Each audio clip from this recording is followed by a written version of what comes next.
नमस्ते। मैं electro homeopathic चिकित्सक डॉक्टर आनंद सिंह एक बार फिर से आपका स्वागत करता हूं EH मेडिकेयर के मंच पर। दोस्तों, जैसा कि आपको ज्ञात है कि हमारे यहां इलेक्ट्रो होम्योपैथिक पद्धति की दवाओं की सहायता से पित्त की थैली की पत्थरी, पेशाब की थैली की पत्थरी और गुर्दे की पत्थरी का ट्रीटमेंट किया जाता है बिना ऑपरेशन और बिना किसी साइड इफेक्ट के। हमारा क्लिनिक है उत्तर प्रदेश के फिरोजाबाद शहर में। और बाकी आपको कोई भी जानकारी चाहिए, चाहे वो पित्त की थैली से संबंधित हो, गुर्दे से संबंधित हो या फिर पेशाब की थैली की पथरी से संबंधित हो, तो आप हमारे क्लिनिक आकर हमें विजिट कर सकते हैं और आप फ़ोन करके हमारे दिए हुए नंबरों पे आप कॉल करके भी हमसे जानकारी ले सकते हैं। तो दोस्तों, आज हम बात करेंगे पित्त की थैली में पथरी कैसे बनती है इस बारे में। तो चलिए शुरू करते हैं। हाँ तो दोस्तों, गॉल ब्लैडर में स्टोन कैसे बनता है, इस जानकारी को प्राप्त करने से पहले हमारे लिए ये जानना बहुत ज़रूरी है कि गॉल ब्लैडर में स्टोन किस पदार्थ का बनता है, वो कौन सा तत्व है, कौन सा पिगमेंट है जिसका स्टोन हमारे गॉल ब्लैडर में बनता है। तो दोस्तों, मैं आपको बताता चलूं कि दो ही प्रकार के स्टोन गॉल ब्लैडर में पाए जाते हैं। पहला होता है कोलेस्ट्रॉल का स्टोन, जो कि सबसे ज़्यादा पाया जाता है। गॉल ब्लैडर में अधिकांशतः स्टोन पाया जाता है कोलेस्ट्रॉल का। दूसरा स्टोन हमारा होता है बिलिरुबिन का स्टोन।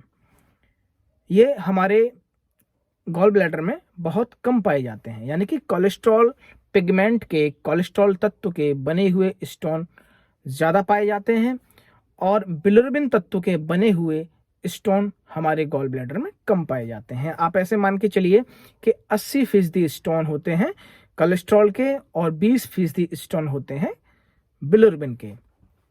अब हम ये जानेंगे कि स्टोन कैसे बनता है हमारे गॉल ब्लैडर में। तो दोस्तों, हम जो भी खाते हैं जिसमें ऑयली फूड ज़्यादा होता है, जिसमें कोलेस्ट्रॉल ज़्यादा होता है, ज़्यादा कोलेस्ट्रॉल युक्त भोजन को जब हम रोज़ खाते हैं, कंटिन्यू खाते हैं, बहुत ज़्यादा खाते हैं, तो धीमे धीमे हमारे लीवर पर कोलेस्ट्रॉल या फिर फैट जमना शुरू हो जाता है। एक बार फिर से समझिए, जब हम हर रोज कोलेस्ट्रॉल युक्त भोजन, पूड़ी कचौड़ी, ज़्यादा तेल वाला भोजन, आप समझ रहे होंगे, हम जब रोज खाते हैं तो धीमे धीमे वही कोलेस्ट्रॉल हमारे लीवर पर जमना शुरू हो जाता है। अब आप सोच रहे होंगे कि लीवर पर जमता है कोलेस्ट्रॉल और कोलेस्ट्रॉल का ही बनता है स्टोन, तो फिर वो स्टोन गॉल ब्लैडर में कैसे पहुंच जाता है। हाँ तो दोस्तों, जिस पित्ताशय में, जिस गॉल ब्लैडर में स्टोन बनता है, उसी में एक रस पाया जाता है जिसे हम बोलते हैं पित्तरस, बाइल जूस। और यही पित्तरस बनता है हमारे लीवर में। आपने सही सुना, पित्तरस पाया जाता है पित्ताशय में, गॉल ब्लैडर में, लेकिन यही पित्तरस बनता है लीवर में। और जब ये लीवर में पित्तरस बनता है, लीवर से ही बनकर आपके गॉल ब्लैडर में पहुंचता है। और जो पहले से जमा हुआ है कोलेस्ट्रॉल आपके लीवर पर, वही कोलेस्ट्रॉल आपके पित्तरस में घुल जाता है और धीमे धीमे गॉल ब्लैडर में पित्तरस के साथ ही कोलेस्ट्रॉल पहुंच जाता है। वही कोलेस्ट्रॉल धीमे धीमे वहां पर जाकर जमने लगता है और वहां जाकर सूख जाता है।